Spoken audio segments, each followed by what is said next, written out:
Jekk ħuk jaqaf xi dnub, mur sibu waħdu u widbu. Jekk jisma' minnek, tkun irbaħt lura lil ħuk.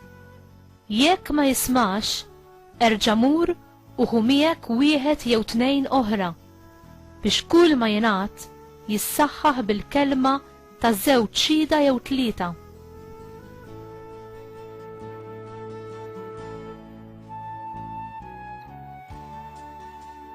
Jekk imbagħad anqas minnhom ma jkun irid jisma', murejt lill-Knisja, u jekk anqas mill-Knisja ma jkun irid jisma', żommu b'wieħed pagan u pubblikan.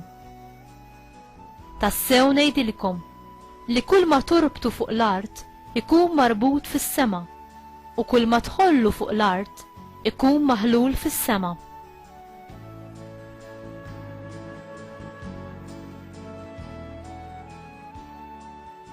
Ngħidilkom ukoll li jekk tnejn minnkom fuq l-art jgħollu leħenhom flimkien biex jitolbu xi ħaġa, Missieri li hu fis-smawiet jagħtihilhom.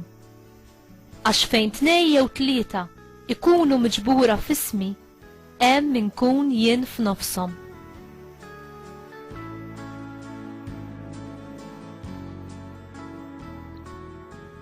Il-kelma tal-mulej tifħil lilek Kristu.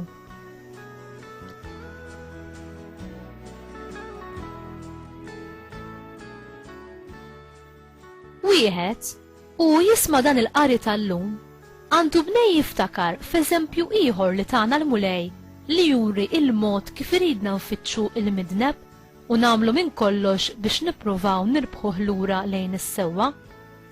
Qed nirreferi għall-istorja tar-raj tajjeb li jmur ifittex u ma jqafx sa ma jsib u jirritorna in-naġa li kienet intilfitlu fil-ken tal-kumplament tal-merħla.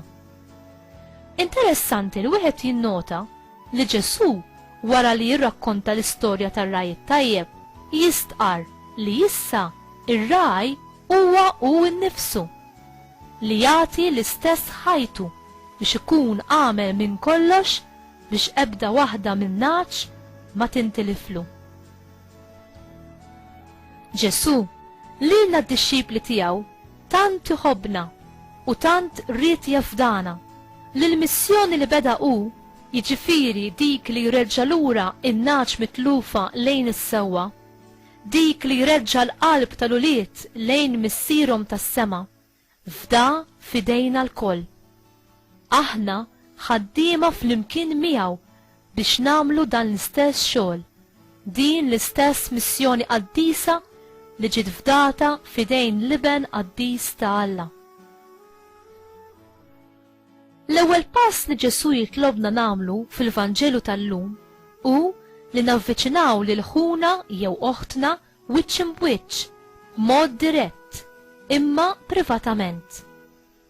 Jekk din ma tbiddel xejn fil-persuna li qiegħda fl-isbal, it-tieni pass li Ġesu jsemmi hu li nieħdu magħna persuna jew tnejn, xi ħadd li jwaref, għaqli, u li jista' jgħin fis-sitwazzjoni ta' ħuna jew oħtna, aktar milli xi ħadd li ma ra jitlalu jew li jiġġudika. L-iskop hu li wieħed jgħin biex il-persuna li żbaljat tara l-iżball fid-dawl tal-verità u tindem minnu.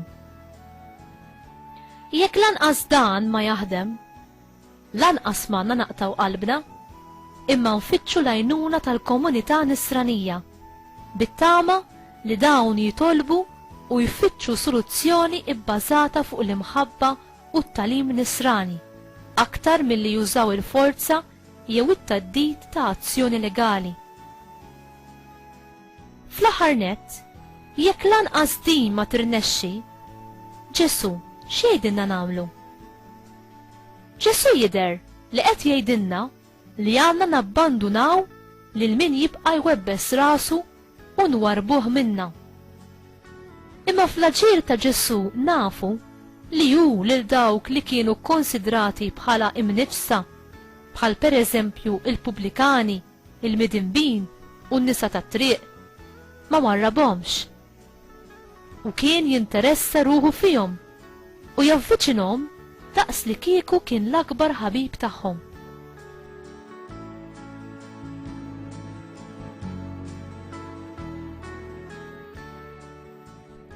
Ġesu qatt ma jasal jirrifjuta lil xi ħadd li hu lest jirċievi l-maħfra, il-fejqan u jerġa' jibda ħajja ġdida. U inti, bliema mod qed twettaq din l-istess missjoni li ngħatat qabel kulħadd lill-liben ta' Alla. Bliema mod timpenja lilek innifsek biex bimħabba nisranija twiddeb lil ħutek li qegħdin fl-isbal, biex dawn jekk jintilfu ma jkunux ta' pis għalik, għax tkun stajt ftaħtilhom għajnejhom u għażilt li ma tagħmel xejn.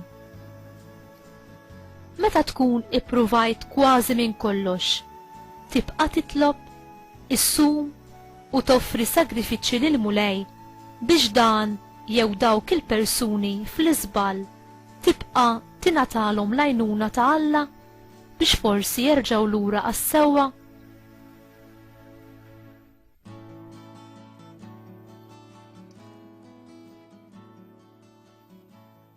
Mulej, għamilni strument tal-imħabba u l-paċi tiegħek. Għatini l-erf u l-kuraġġ biex inwassal din l-istess imħabba u verità li ġejt waslinna inti lil daw kollha li jinsabu fil-mewt spiritwali minħabba li jinsabu fid-dnub. Enni biex bħalma inti tajt ħajtek għal dan l-istess għan u sirt bniedem u batejt sal-mewt tas-salib, jien ukoll nasal nagħti ħajti biex nwettaq din l-istess missjoni miegħek.